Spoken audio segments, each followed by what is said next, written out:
Confucius say, man have Chinese food for lunch, have good day rest of night. I had no idea that. Absolutely. I'm Brad Meyer, restaurant critic for Houston Community Newspapers. I'm Mark Hayter, and by the way, Brad, today's episode of Wine and Dine is brought to you by Dr. Remy's Insoles. They're super. They're the best you can get. Well, there you go. We went out for Asian food today, didn't we? We did, so that means... Is it Asian? Is it Chinese? Is it Oriental? I don't know. The politically incorrect crowd has got me so confused. I know. Used to, you could just say Chinese and it fit the bill, but now Koreans get upset if you do that. The Japanese, I don't know. There's probably Taiwanese and Bhutanese and Pucanese and Pekinese and... By the way, this place is, if you don't... Where'd we go? Oh, we went to Bing's. Bing's Asian Bistro. And I had been told that it was a good place to eat, so by my wife. That's why I wanted to go, and Brad makes you wonder what she's been doing when you're not looking. Exactly. By the way, it's head to Willis, get to Willis 1097, get on 1097, headed west about 5 miles, and it is right there on the south side of the road. Bing's.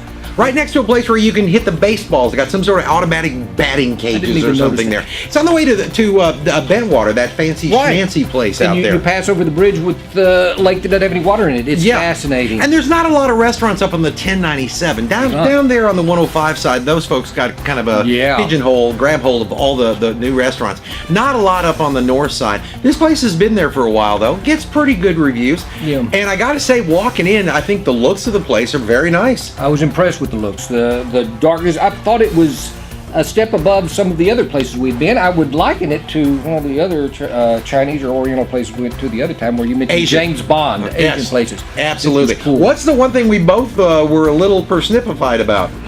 We were persnipified when we came in. I don't know about you, but the host and the waiter. And it's all one, because this guy is the host, the waiter, the manager, the cashier, the busboy, the barback. There's one guy floating around in the living room, in the dining room. Not a whole lot of personality. And I understand he's doing everything. He's working hard. He probably owns the place. Yeah. But, hey, how about a smile, Bubba? That would go so far. Was that the thing you were going to talk about, or was there something else that we both noticed? Well, that's the only thing I noticed. Okay, that's all I noticed. Because I thought the decor on the inside is actually pretty nice. The food, it came firing out. There was no delay. It was warm, darn near hot.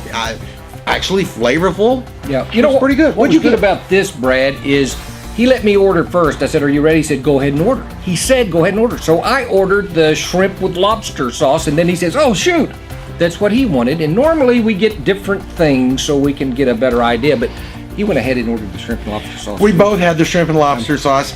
I actually thought it was pretty good. Mm-hmm. I did too. And it came with an egg roll, spring roll. They're calling them spring rolls now. A crab puff. And by the way, Brad got some more crab puffs. 6 crab puffs as a appetizer. I like them. It also had the rice, stir-fried rice, and some soup, some noodle soup. I would call it chicken noodle, but I couldn't find it. It was they called it a vegetable soup. When you were out in the restroom doing whatever it is you were doing. I was talking to those old ladies over there today. Probably. He does that a lot. So, I think it's a pretty good place. I think the food's decent. I think the atmosphere is nice. I just wish this guy would lighten up a little bit. Have some fun. If you're going to be there, you might as well make sure the people around you are having a good time.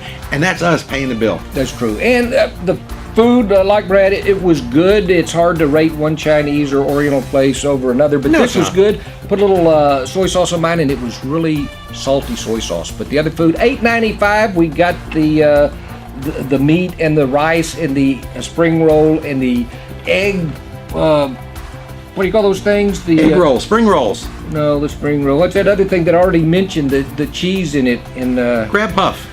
Crab puff that has no crabs in it whatsoever. I don't know where that name is getting from. Very old. Pretty good meal for $8.95. I thought it was. And they have a lot of other specials that are significantly less. So you can go with full dinner menu pricing, a little pricey, but not too bad. Mm-hmm. Or you can go with the lunch specials. Those are pretty good too. Again, Brad, I'm sorry. Kay told me when I went that I needed to get the tilapia. It's either tilapia or catfish. In other words, sometimes it's tilapia, sometimes it's catfish. You put it over rice, and it is to die for, she said. But when I went in there, of course, we ordered from the lunch menu, and I hated to get that. So next time, that's what I'm getting, and I'm recommending it to you, ladies and gentlemen. Just you have it my wife straight from the horses. You know what? Yep. I'm Brad Meyer, restaurant critic for Houston Community Newspapers. Mark Hayter, columnist for the Courier and the Villager. And don't forget, today's episode is brought to you by Dr. Remy's Insoles. This space-age plastic here, created by NASA. Take it, and you put it inside your shoe, and it is disposable. After about 3 wearings, chunk it. Unbelievable. They should have some sort of odor protector on that thing, too. We'll see you next time. Bon appetit. Yeah, appetit. Yeah, well, it's in my mouth. Yeah, and it's God. everywhere.